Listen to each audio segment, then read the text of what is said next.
the scene. He's got the voice that's mean, asking those questions that you never seen. He's got that fire, burning bright and clean. Andrew Keen making waves, break the routine on the Keen on show. He brings the heat, asking the minds, digging deep till they bleed. No sugar-coated truths, no lies to deceive. Andrew Keen, the master of the interview beat.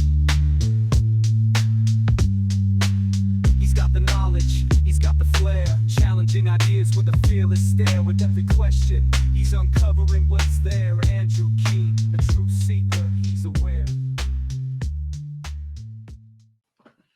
Hello, everybody. A couple of years ago, we did a great show. I thought it was a great show, at least, with a man called Peter S. Goodman, correspondent, the Global Economy Correspondent, no less, of the New York Times. He had a book out back in January of 2022 entitled Davos Man, How the Billionaires Devoured the World. Quite a radical book, certainly from a New York Times economics correspondent. I remember he particularly went after Mark Benioff. I don't suppose Peter has been going on any of Mark Benioff's jets recently, but Peter is back with an interesting new book, How the World Ran Out of Everything Inside the Global Supply Chain. It sounds, at least from the title, a little drier than Davos Man, but I think the two are connected. Peter is joining us from his home in the Hudson Valley in upstate New York. Peter, congratulations on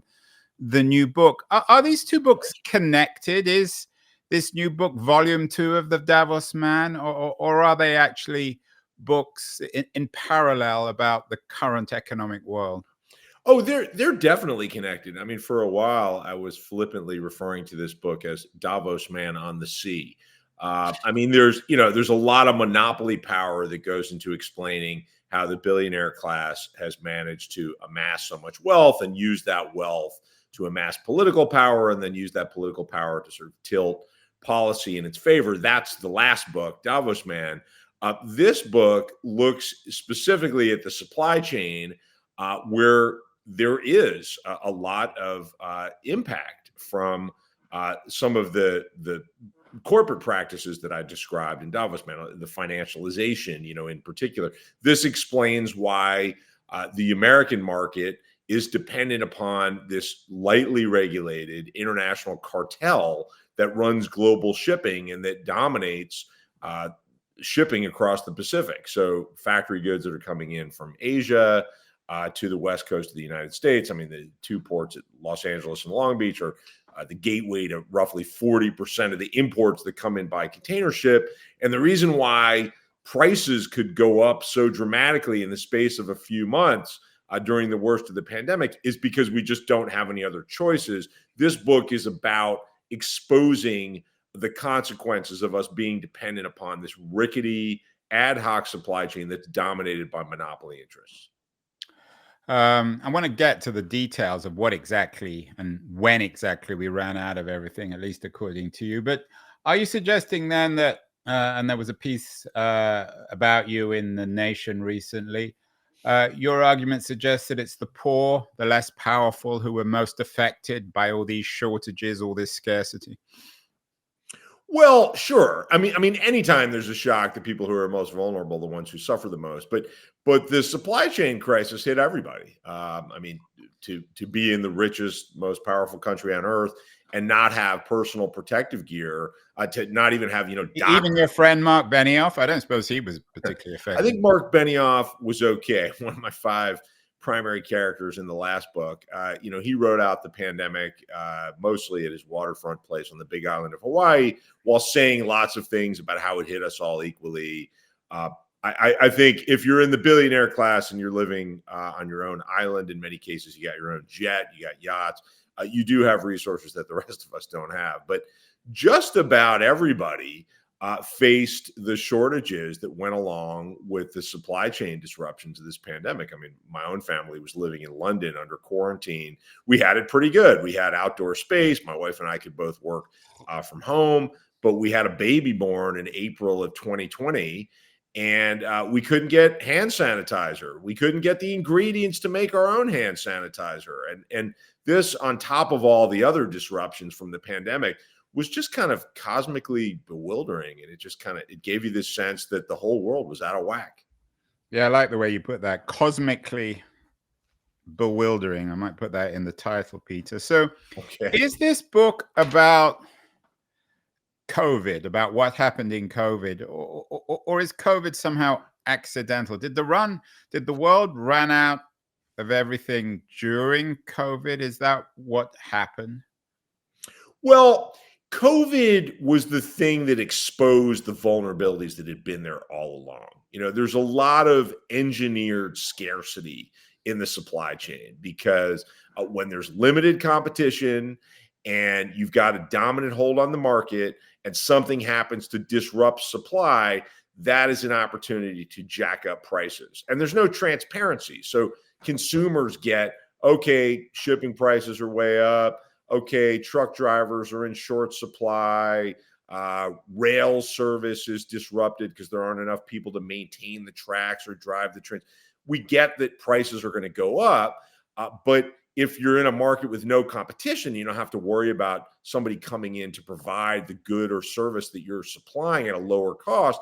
Then you can just jack up the prices with abandon. And I mean, we saw shipping companies increase the cost of moving a container from China to the West Coast of the States roughly tenfold in the space of just a few months. And the knock-on effects of that, prices for everything goes up. And this inflation is still very much. Yeah, I take your point, but isn't that different, Peter, from the rise in prices, scarcity from actually running out of everything?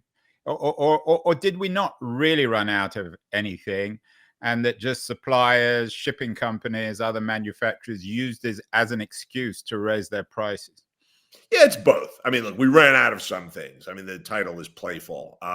We certainly ran out of vital things like computer chips, which meant that we ran out of ventilators and medical devices and cars. I mean, I follow one container from a factory town in China, Ningbo, across the Pacific to a warehouse in Mississippi.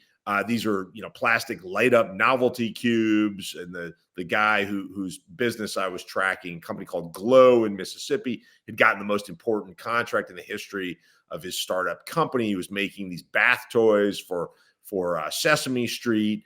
And he was discovering that there were all sorts of plastics that he couldn't get. There were electronic components that were hard to find. So it's a little of both. But the threat of running out of things makes businesses really anxious, and they're willing to pay whatever it costs to lock in contracts to move goods. And consumers start hoarding things. I mean, we didn't actually run out of toilet paper, but if you went to the store and you couldn't find it, you effectively ran out of toilet paper because everyone else was nervous that we wouldn't be able to get a supply. Yeah, no, the Wall Street Journal ran the obligatory shopper with all sorts of things in its review of your book. How much does this reflect our own irrationality, Peter? Did we drive a lot of these scarcities because of our paranoia about going to the local store and buying up as many rolls of toilet paper as we could find? Yeah, I'm not big on criticizing people for supposed paranoia. I mean, this pandemic was frightening, and the science was evolving, and we didn't know how it spread at first. We didn't know how nervous to be. I mean, as somebody who whose wife was pregnant with in the first wave of the pandemic, I was not all that eager to go out into stores. I don't think it was irrational. I think that forecasters got the dynamics of the pandemic economy wildly wrong. So there was this assumption once the quarantines were imposed that a lot of people were going to lose their jobs. That was going to take spending power out of the economy. And given that people weren't going into offices, all these restaurants that cater to people in offices would lose business. So it looked like a classic economic downturn. So people in control of companies slashed their orders for just about everything. And that was colossally wrong. So it turns out, we're not going to the gym, but we don't stop exercising. We buy exercise bikes and we put them in our basement. We're not going to restaurants, but we're still feeding families. I mean, personally, I'm making 9 meals a day for cooped up children. That requires, kitchen appliances. We want gizmos to entertain our kids. We want trampolines if we're lucky enough to have backyards. We're outfitting our bedrooms into offices. So all of this stuff, computer monitors, desk chairs, it's coming in from factories largely across the Pacific and especially China. And the whole system buckles under this unexpected surge of goods. How is this different, though, Peter, from other booms and busts, other economic booms and busts? The Zoom price went up. We had massive increase in the valuation of online bike exercise companies. And all that went on for about 2 or 3 years. And then the market made sense of it. And now everything's back to normal, or it seems to be back to normal. Or is that the wrong way of thinking of it? Well, it's not really back to normal. There are lots of things that are still in short supply. I mean, if you go try to renovate your home, you'll discover quickly that you may have to settle for all sorts of things that you might not want. You can't get your shade of paint because chemicals are still in short supply. The knock-on effects of running out of cars for years has thrown the market out of whack. There are still some models that you can't get. One of the reasons why housing is so unaffordable in the U.S. is because we haven't been able to build at the scale that we need. We're short of millions of units of housing. And part of the reason why we can't build it fast enough is because of supply chain problems that are still affecting construction. But, this idea that the market will adjust, that's fine if you don't have monopoly power. If you have monopoly power, then you have barriers to entry. So the market can't just equalize the way your classic, Econ 101 textbook tells you. The other thing is, if you can't get a ventilator in the middle of a pandemic, it's not much consolation if in a couple of years, this will all normalize. Moreover, the inflation that we've got could affect, who wins the presidential election in the US in November. That's a huge story that's largely about supply chain disruption. You're the global economics guy for the New York Times. You travel around a lot. In the way in which this COVID chaos, this what you call cosmologically bewildering situation developed. Yes, cosmically, but cosmically. More or less the same. I've added the cosmologically, Right. Cosmically bewildering situation.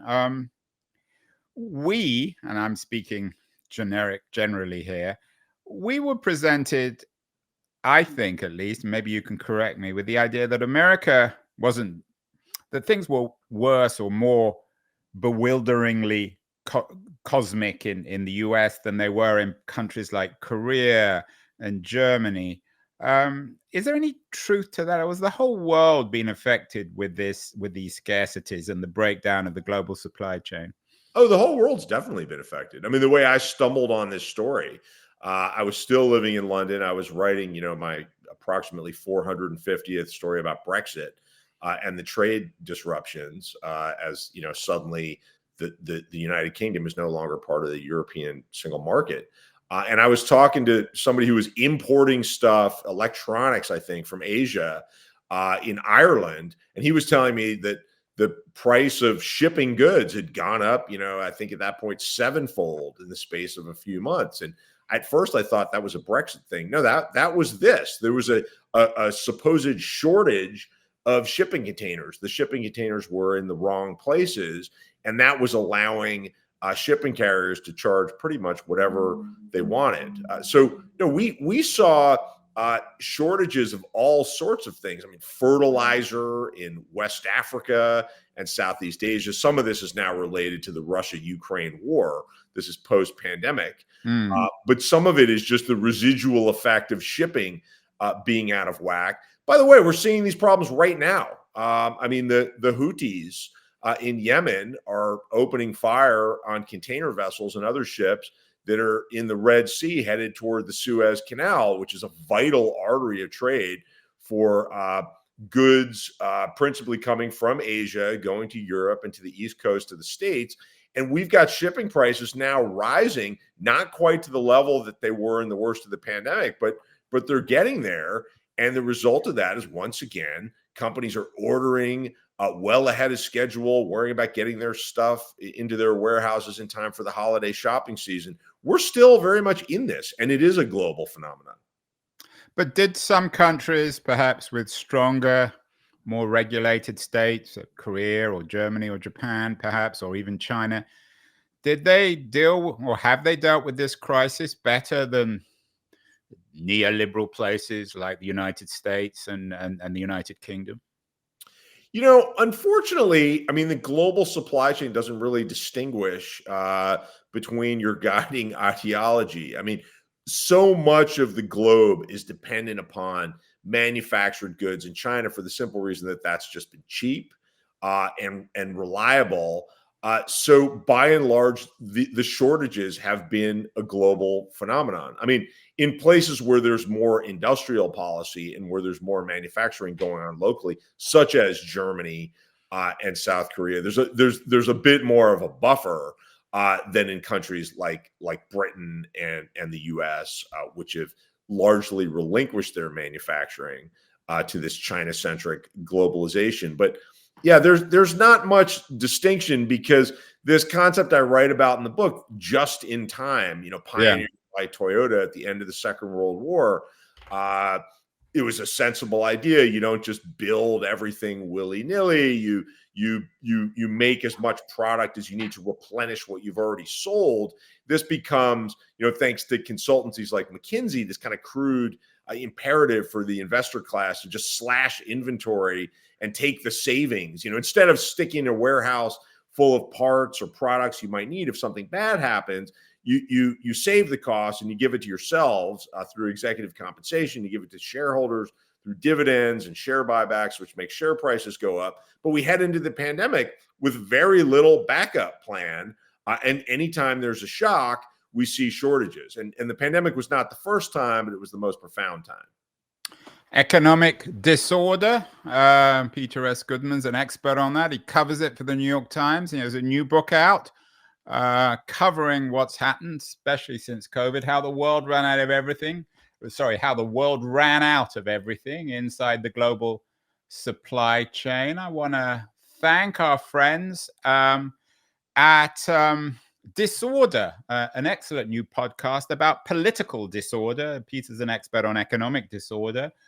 They help us, particularly Jason Pack, bring us such great guests as Peter Goodman. He's also the type of guest I think they get on their Disorder podcast. Going to run a short feature on disorder, and then we'll be back with Peter Goodman to talk about what this tells us about free trade and globalization in the 21st century. So don't go away, anyone. We'll be back in a second. Are you tired of the chaos in the news every day? And that we lurch from one crisis to the next without any coherent vision from our leaders? I find Starmer so inspiring and so messianic. It is his non-messianic personality which is messianic. At Goalhanger's Disorder podcast, we're tired of people who harp on the negatives with no solutions. We try to order the disorder. We will likely have a government that wants to do more in terms of supporting international law. Over the next few weeks, we're going to see how July's result could impact Britain's role in the world and change everything in the US elections. I am just so excited because Biden has not been doing so great. This is something that's going to be giving him 1 to 2 point difference in places like Michigan when Starmer comes in with a 60 or an 80 seat majority. Search Disorder in your podcast app to listen right now. And we are back with Peter S. Goodman, the author of How the World Ran Out of Everything. Peter, what about the macro side of this? Your book got a nice review, surprise, surprise, I guess, in the New York Times, which you also write for. And it was a review of 2 books, one about the World Trade Center demonstrations, and your book was Global Trade a Mistake. And as it happens, the book about the World Trade Organization demonstrations in Seattle in 1999, an oral history, 1 week to change the world. We had its author, D.W. Gibson, on the show last week. So what are the macro elements here? What does it tell us about the failure, perhaps, of a globalized economy? Well, it tells us that we've overdone something that's a good thing. I think it would be a real mistake to take away from my book that trade is a mistake. Trade has been enormously beneficial to people around the world. First of all, for China, it's been the greatest source of poverty alleviation in history. But I think, for American consumers, it's been a source of low prices, greater consumer choice. If you work for a company that exports, your wages tend to be higher than those that don't. The failure has been in cushioning the people who are negatively affected. I mean, anytime you talk about trade, there are winners and there are losers. The winners tend to be very diffuse. Anybody who's stepped foot inside a retail store and has paid a few pennies or sometimes dollars less for a piece of clothing or sporting goods or whatever is a beneficiary of trade. The people who are the losers are much more concentrated and much more profoundly affected. I mean, you go to deindustrialized areas, certainly in the industrial Midwest in the U.S., in the north of England, in parts of Italy that have been affected by competition with China. And by the way, this overlap with my previous book, Davos Man: How the Billionaires Devoured the World. It's not an accident that those deindustrialized economies are then the source of great discontent that sets them up for political opportunists like the people who delivered Brexit, like Donald Trump, like the extreme right in Italy, now in France, who are promising, very simplistic solutions to very real problems. So our failure with trade has been to cushion the blow and to share the bounty of trade more widely. I think you sidestepped that question a bit, Peter. I mean, is the jury still out on globalization? A lot of people were very critical, for example, of NAFTA at the time. Some people suggest that it's undermined the Democratic Party more than the Republican one in the US. What does it tell us about these free trade deals? Or these free trade deals exist in a separate category to the just-in-time networks that you write about, and with or without NAFTA and all these other trade deals, the economy still works the same? Well, the thing is, I don't think you can disentangle trade policy from lots of other forms of policy, like competition policy, like labor.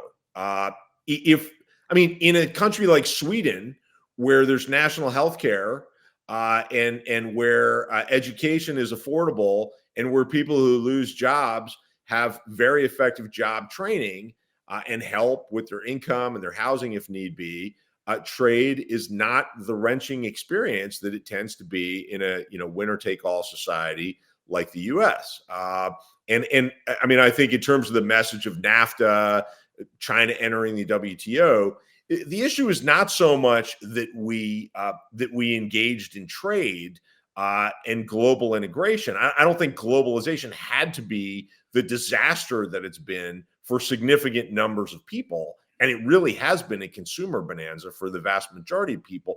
The problem is that if you allow financialization, if you allow shareholder interests to dictate the rest of your policies, then you get what we've got, which is widening inequality, which is some workers who are totally abandoned.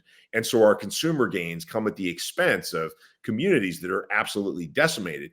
That's what we've got, but it didn't have to be that way. I mean, if we had antitrust enforcement to go along with our trade policies, if we had policies that had limited things like shareholder buybacks, if we had investors not simply focused on the next quarter, I think now there's a sort of false narrative between efficiency versus resilience. A lot of people are saying we overdid it with just in time. We need to do just in case. Well, the kind of efficiency that we've had that's encapsulated in our trade policy is full of crazy inefficiencies. I mean, we could go on at length, but I tell the story of how the railroads, which are essentially duopolies in the U.S., were sending cargo to the wrong places because Wall Street just wanted to lower dwell time. That was the metric that they cared about. That's, how long cargo sits in any given place. And so you had people in rail yards just attaching rail cars to the next train out, no matter where it went, so they could lower dwell time. If we had fixed some of these policies, our trade policies wouldn't look like the disasters that they do. So you're not in the Trump camp, or for that matter, the Biden camp, when it comes to disentangling, I'm not sure if that's the right word, the US economy from the Chinese one. This is a separate conversation from the one you deal with in this new book. Well, no. Look, I point out in the book that it's crazy to depend upon a single country, and especially one that we happen to be having a trade war with, for the vast majority of our basic our basic chemicals for medicines, for personal protective gear. That's bananas. We shouldn't have done that. We should diversify away. But the problem is that, the Trump camp would say, well, we just need to bring the supply chains back to the U.S. Let's make everything in the U.S. That's a fantasy. That's simply going to be very wrenching in the immediate term. We should bring some stuff back, and the Biden policy to focus on areas that are strategically significant, like computer chips, like electric vehicles. That seems perfectly sensible. But those things are only going to happen with subsidies and direct grants of tens of billions of dollars to encourage companies to set up shop. The more realistic proposition is the one that I explore in the book, which is, instead of spending 90% of your sourcing in China, if you're a multinational company, like take Walmart, they're now looking aggressively in places like India. They're moving some business to Mexico, so that if anything goes wrong in one particular part of the globe, you can still get your supplies from elsewhere. And it's also healthy to once again think about place. I mean, the kind of globalization that we've had has encouraged us to not give a thought to where our stuff's made. A factory in Ohio is, for all intents and purposes, the same as a factory in southern China, because we take for granted that container shipping is free and reliable. And as long as workers are working cheaply somewhere, we don't have to worry about it. Well, my book exposes that we've got this whole army of unseen workers, some on the other side of oceans, some right in our own countries, who are responsible for getting our stuff made and to our doors. And we better think about them. And place does matter. So better to move some of our production closer to where we actually need things. Peter, think about this out loud. Was there a miraculous quality to this just-in-time economy? The idea that you could order something online or offline, and it would be delivered to your door sometimes within a day, and the same existed on in the B2B economy. Are things just returning to normal? Should we expect just-in-time to ever work? Look, just-in-time has worked. I mean, it works very well. The question is, how much insurance do you want? Look, you can sit in your own home and have no insurance, and for decades, you might not regret it. But when a tree falls on the roof and something bad will eventually happen, you're going to want insurance. And that's the way to think about where we make things. China is highly efficient. For reasons that can tend to be unsavory. The greatest joint venture in the history of global capitalism is that between Walmart, the world's largest retailer, and the People's Republic of China. Why is Walmart there? Why have they built up a global procurement center that I visited 20 years ago in Shenzhen? Because labor unions are basically banned, because workplace safety standards, environmental standards, can be bypassed if you cut in a local Communist Party official who can get you what you need. The exchange rate is basically set by the government. So these are the elements that brought so much production to China. The question is, do you want to avail yourself of those benefits and also have a little bit of insurance against the inevitable shocks? We had conversations after the Fukushima nuclear disaster back in 2011, 2012, that maybe it wasn't such a great idea to concentrate so much of the computer chip making capacity in Japan and other electronics. We had lots of shortages. First supply chain disruption story I ever wrote was in 1999 when there was an earthquake in Taiwan. There were people then saying, maybe we shouldn't depend on this one island that happens to be 90 miles off the coast of China, a country that claims Taiwan as part of its own territory. We should diversify. At every step, this stuff got tuned out because the people running publicly traded companies are thinking about the next quarter. And when you talk about diversifying away from Taiwan or China, you're talking about adding cost, you're talking about adding complexity. and the shareholder wants the best things for the next quarter right now. That incentive is still in place. So I'm not so sure that, there is anything different about this shock.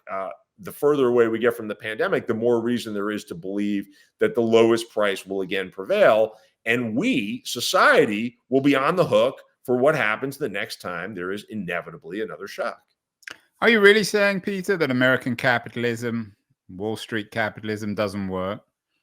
No. I think Wall Street capitalism works great. I mean, if you want cheap blue jeans and T-shirts, Wall Street style capitalism is a great way to go, but it requires regulation. I mean, this fantasy of the free market is just that, a fantasy. There always have to be watchdogs and regulators to look out for the public good. I mean, we live in what's supposed to be a democracy. We're supposed to have a say over reliable working conditions. Look, this goes all the way back to Henry Ford. I mean, Henry Ford back in 1914 doubled the wages of his workforce, paid $5 an hour in 1914. People called him a communist for doing that at the time. He said, no, I'm a capitalist. I'm just trying to make my products reliably at scale. And any business that's premised on, that's dependent on low wage labor is inherently unreliable. And the same applies to entrusting so much of our productive capacity to the cheapest producer at any given moment. Capitalism is what we've got. Capitalism gives us innovation. It gives us choice. It needs sensible regulations in order to function so that we don't get screwed when there's a shock. Are there equivalents, Peter, of Henry Ford today? Entrepreneurs, innovators who get it, and who are, borrowing a word from you, insuring their companies against these future shocks? Well, Toyota, which originated just in time, actually came out better in these supply chain disruptions than just about any other auto company, because they did not listen to McKinsey and entrust their supply chains to container ships and oceans. They stuck with the tenets of just-in-time manufacturing from inception, which is you got to have your suppliers clustered close to your factories. If you're counting on the magic of the internet and forever cheap, reliable container shipping, and never mind that it's an international cartel and we're all at the mercy of it, that is a prescription for running out of stuff when something bad happens. The positive sort of irony of this is that as some multinational companies start to entrust their production to factories in Mexico, there is any place in Mexico is no further than 2 weeks away from any place in North America. That actually allows you to do just in time in a more responsible way. I mean, if you run out of something, you can more quickly replenish it because you're not waiting weeks and weeks for a vessel to cross the Pacific Ocean. Yeah, we did. I can't remember the name of the author, but a year or two ago, we did a show with an economist who argued that the world, the economy is no longer global. It's regional. You mentioned the Rana internet. Forahar. Was that Rana Forahar, Homecoming? Rana's been on the show. Yeah. I don't think that. I think there was another book, another economist, but basically they're all making the same argument. Peter, you mentioned the internet, of course, the equivalence supposedly of the Henry Ford of the 21st century, and men like Jeff Bezos and Elon Musk. Are the digital entrepreneurs, are they doing it right or wrong? Are they simply milking the system? I mean, they're doing it right from the standpoint of the people they work for, and that's their shareholders for the most part. I mean, if you take Bezos, Bezos was not providing PPE to his own warehouse workers in the middle of a pandemic while saying publicly, I can't get hold of PPE because it's all made in China. Right, and trying to ban unions. And banning unions. Yeah, of course, his workers noticed, we seem to have PPE for the people who are paying for it because we're putting it in boxes. This is the subject of my last book, right? We are crazy to think that unregulated billionaires are going to solve all of our societal problems. If you want to build a car cheaply, if you want to build an amazing and vibrant e-commerce network, the billionaire class is very good at that, and we benefit. This is not to demonize them. This is to discard the idea that absent regulations, the social good will be protected. Finally, Peter, what about the chances of this happening again? Maybe there'll be another COVID epidemic. Hopefully not, but some people suggest that's fairly inevitable in the long run. You've addressed another crisis of the global supply chain. Is this first one that happened over the last few years? Is it a warning? Is it a mini quake before the big one? I mean, I don't know if it's a mini quake before the big one, but it's definitely a sign of what will inevitably happen. Look, again, as we speak, shipping prices are up dramatically from their supposed recovery to normal because the Houthis are opening fire on ships entering the Red Sea, destined for the Suez Canal. We've had low water levels in the Panama Canal, so ships have been heavily restricted passing through the Panama Canal. We've got dock workers striking in Germany. We've got the threat of a dock worker strike on the East Coast of the United States. We've got the threat of a rail strike in Canada that could be quite crippling. I mean, these are shocks to the supply chain itself. And we certainly can't dismiss the idea there could be a natural disaster, a tsunami somewhere, another pandemic. We don't know when any of these things will happen, but we know with certainty that they will happen eventually. And the question is, have we built our supply chain largely for the benefit of big box retailers and their shareholder interests, or have we built our supply chain with the interests of the rest of us in mind? You know, as a London Business School professor put it to me, you know, if you run out of ventilators in the middle of a pandemic because you've overdone it with just in time and you simply don't have the capacity to make a ventilator when you need one, you don't get to say to society, well, at least our share price is high. And that situation is still in play. And when inevitably the next shock materializes, we will run out of things again unless we change the incentives. So when this shock happens, Peter, you seem to be suggesting that the answer isn't economic, it's political, more regulation, different kinds of regulation. Well, that is economic. I mean, you simply can't divorce the idea of regulation from the economy. There is no economy without regulation. No, I understand that, but you're suggesting that the political thinking is somehow out of whack, that people aren't recognizing what you're seeing. How could this play out in politics? When will this begin to percolate down into the political sphere? As you note, we've got Trump screaming and shouting about the Chinese, Biden mumbling about the Chinese, but neither of them make a lot of sense. Is it conceivable that if there is another bigger shock and it really affects us dramatically without another COVID epidemic, that this may play out in political terms and spark new political movements, new political thinking? Well, I guess I would push back on the premise. I mean, I think Biden's presidency is in large part a reaction to some hard lessons that we learned during the pandemic. And I mean, we can quibble over the details, but there's a very different trade policy under Biden.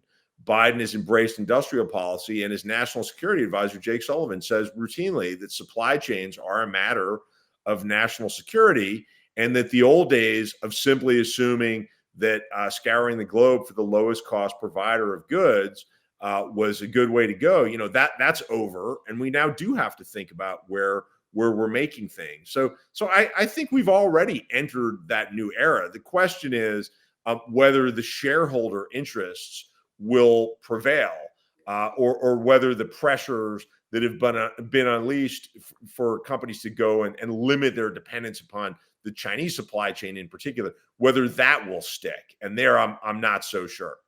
So you're saying, Peter, really that if you don't want the world to run out of everything again, you should vote for Joe Biden in the next election? No, I'm not saying that, but I am saying that you have to think about where things are made.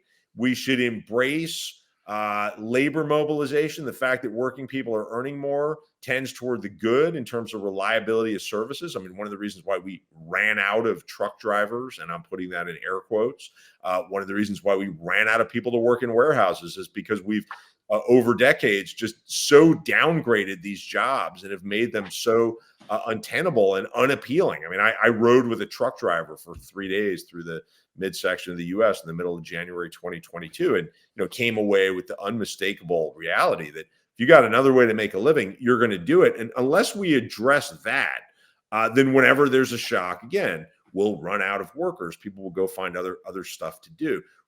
That's real resilience. So I think we should welcome those sorts of developments. And AI won't change any of this. Some people think that AI will create this cornucopia, this abundance of everything. I mean, AI and other forms of technology, I mean, automation, robotics, I mean, they can give us greater intelligence about shifts that are happening in real time so we can adjust faster. We can certainly limit our dependence upon people doing dangerous stuff through robotics and automation. But unless we treat people decently, unless we give people a stake in the system, we will inevitably run out of people again when there's a crisis. And, I do hope, if nothing else, somebody who reads my book will never again drive by a truck or look at a package landing on their door in the same way. There's this whole unseen army of people we're depending on, and we ought to be thinking about them as we make policy. Well, Peter S. Goodman, the author of How the World Ran Out of Everything. Honored to have you back on the show. I think one thing we can say for sure is the world's not going to run out of you. Peter S. Goodman will be around again, and have to get you back, Peter, on the show when you come out with a new book. Thank you so much. Love to do it. Thank you for your time.